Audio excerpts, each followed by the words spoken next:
America throughout the 1990s, the economic model of democracy was leading not just to the rise of inequality, but to financial and political corruption on a huge scale.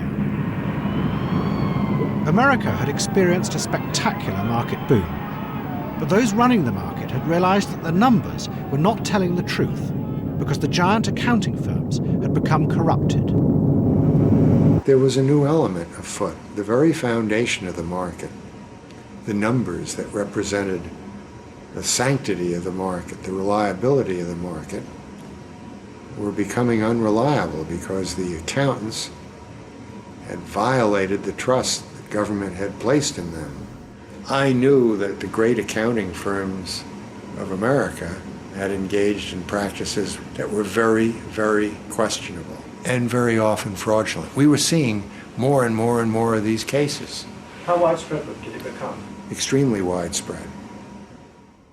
Those who ran many of America's corporations were faking profits on an enormous scale. They did this because it would then increase their personal bonuses.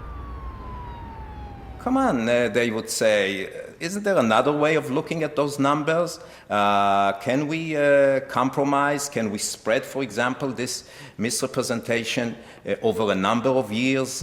In all of these cases, the effect is one of corruption. We were trusted. We had a rational system based on numbers that could not be disputed.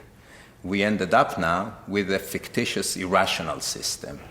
The officials, whose job was to regulate the market, tried to persuade politicians in Congress to act and expose this, but they were blocked at every turn. They found that all the key politicians were being given millions of dollars in campaign contributions by both the corporations and the accounting firms. I mean, massive amounts of money were spent in lobbying committees of Congress. I knew they were motivated by concern for business interests. You mean they've been bribed? No, I wouldn't use that word.